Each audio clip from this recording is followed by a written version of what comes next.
Hello heroes, Joe Smith here. Oh, got that bolt threaded from that last video. Got it on there to where to take a big ass wrench here, tighten down against the bucket. Eventually this was welded on to the other one. Actually, Joe Smith fixed it a couple years ago when the piece of all thread that was in there bent. Got some new all thread, fixed it how it came originally.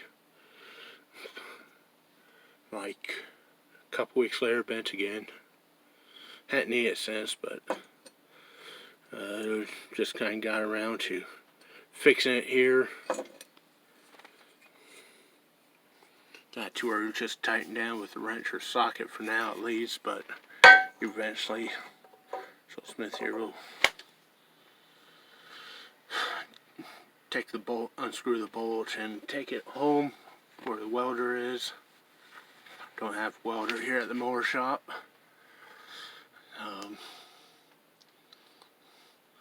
But got a couple welders at home, MIG, TIG, stick. So just take it home one of these nights, weld it there, bring it back, and but for now anyways, could screw it down by hand, finish tightening with the wrench, easy. Well, got a couple news stories, three news stories actually. Couple of them kind of well, actually all three of them kind of crazy. Set the phone down here for a sec. There we go. Well, a couple happened a couple weeks ago. One just heard about today, but this woman, 30-year-old woman, intentionally posed as her daughter. I guess she told her daughter to stay home. And this woman, forget her name, think it might have been Casey something or something Casey. And forget what state, maybe Florida. It seems like this crazy stuff always happens in Florida, but maybe not. She posed as her 13-year-old daughter and went to school, junior high school, I think it was, and even passed the principal in the hallway, said hi to him. She had like a hoodie on, hood up over her head, and a mask on, and then glasses, and she's like only like 5 foot tall or less than 5 foot tall to begin with, so she's like only about the size of a 13-year-old. But apparently all the different classes, all the different teachers and students, or don't know if any of the students, surely some of the students know something was up or that, but don't know why no one said nothing. If all the students were full too, but apparently all the teachers were full. Well, up until last period, yes, the very last class. What's like a school day, like 6 hours or something? This woman went like 5 hours or so. 5-6 hours, something like that. Even past the principal in the hallway, said hi to him. Sat through all those classes. Ate lunch at the cafeteria without the mask on. Nobody knew it was a 30-year-old woman. Nobody knew it was the girl's mom, not the girl. Apparently, or if any of the students knew, they kept their mouth shut. They didn't say nothing. Like the mom, who's been arrested for criminal trespass, said that she did it to prove that the school had security issues or lacked sufficient security to where a mass shooter could get in. Well, nobody's been able to get in with a gun, but apparently a 30-year-old woman can get in. Well, she has been arrested. The school said that they wouldn't press charges because the school said even though we might lack security, we're going to prove that we don't lack prosecution capabilities.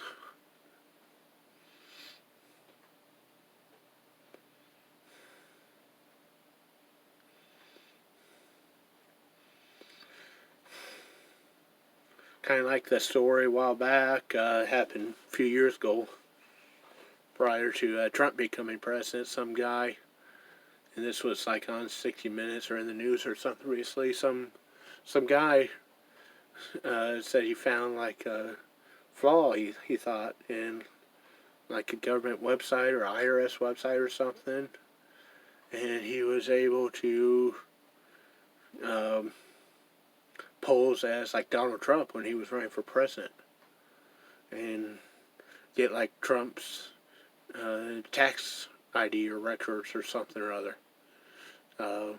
Because he saw the flaw originally, he tried contacting the IRS about it or government about it, but nobody would listen to him. He couldn't get through to no one, just like some low wage, low tier receptionist for that, and just kind of got the runaround.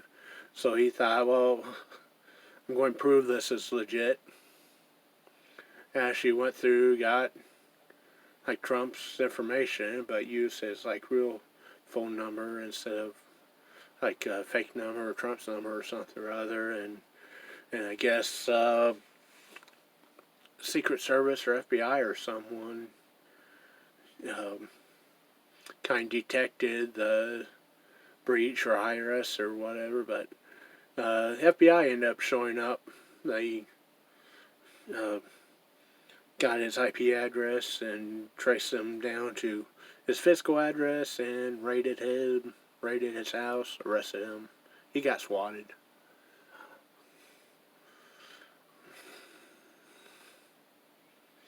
Well, they did finally fix the security flaw after that. The government did, but the dude that found the flaw and was just trying to tell the government about it sat in prison, in federal prison for a year.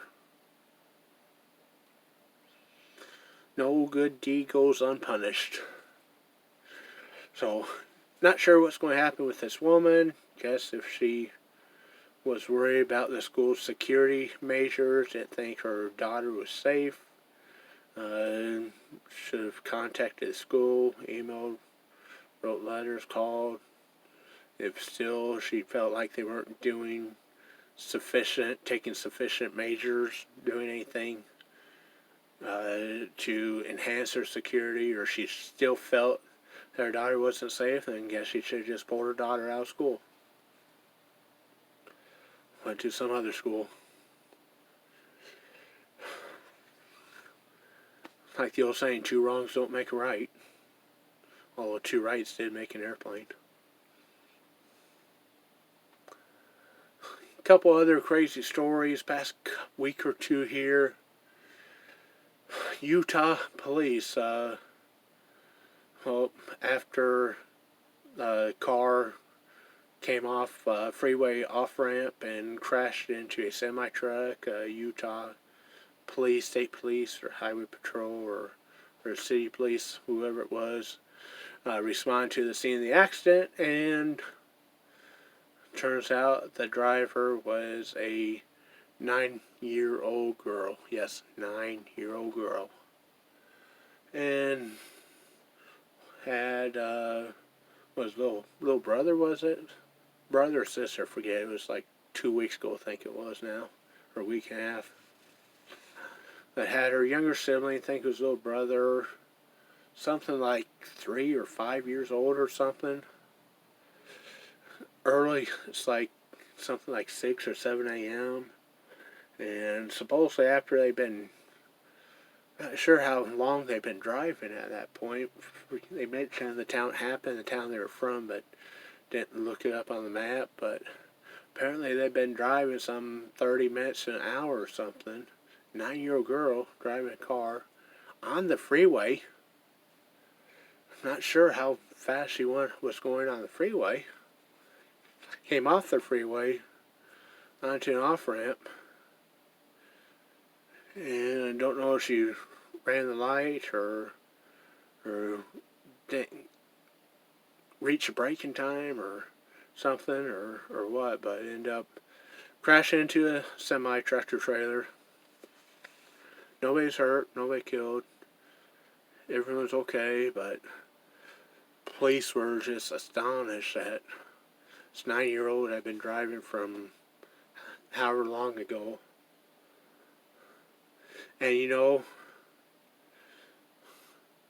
what the girl said? She took the keys and took Mom's car and her younger sibling because they wanted to go to California to the beach. She was planning on driving from Utah, wherever the hell they're at in Utah, to the Pacific coast of California, somewhere or other. You know how freaking far that is? A 9-year-old. Like, holy cow.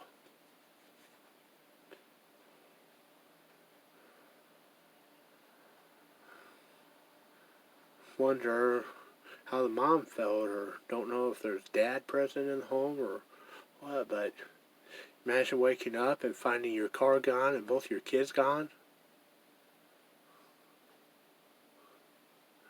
So parents, if you have kids and they're old enough to reach the gas pedal, when you go to bed at night, hide or lock up your car keys.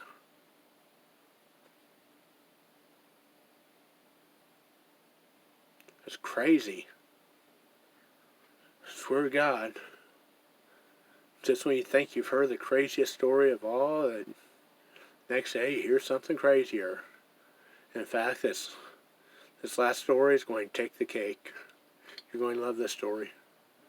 Also, a week and a half, 2 weeks ago,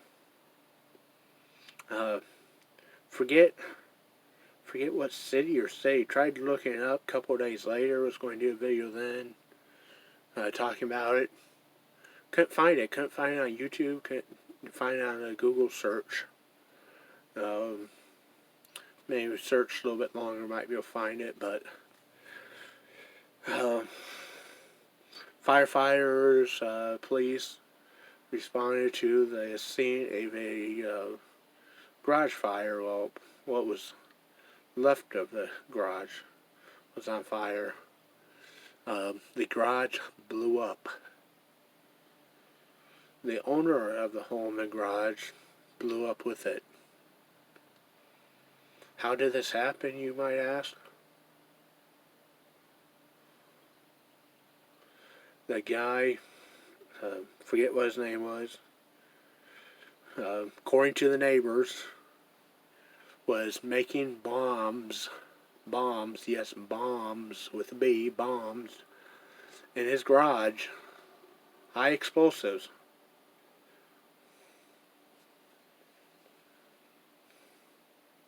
And accidentally blew himself and his garage up, leveled the place, completely leveled it. Wasn't much trace of him left either.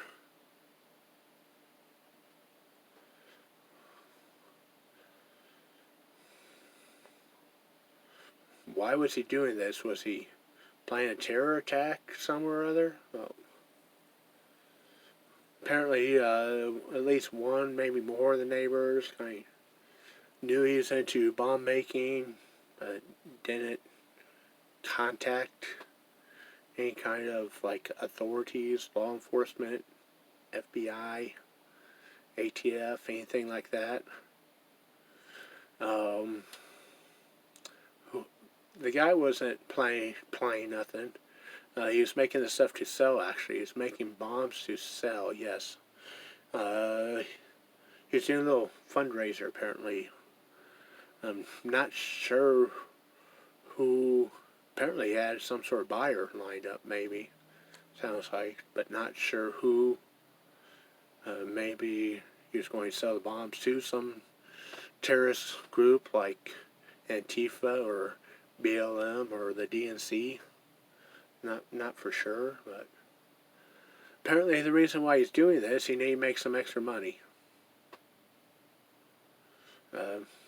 Not for sure, the story video article didn't say nothing about his current employment status. Don't know if he was laid off, don't know, just working part-time or something, retired, not sure.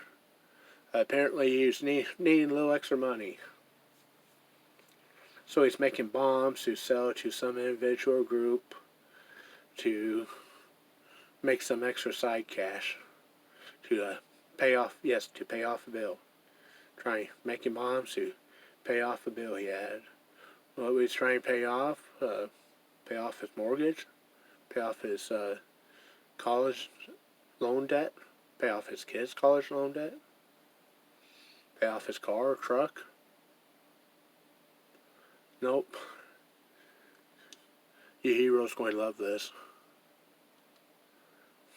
He's making bombs to sell, to raise money, to pay off a lawnmower he just bought in finance. Yes, a lawnmower. And Joe Smith signing out.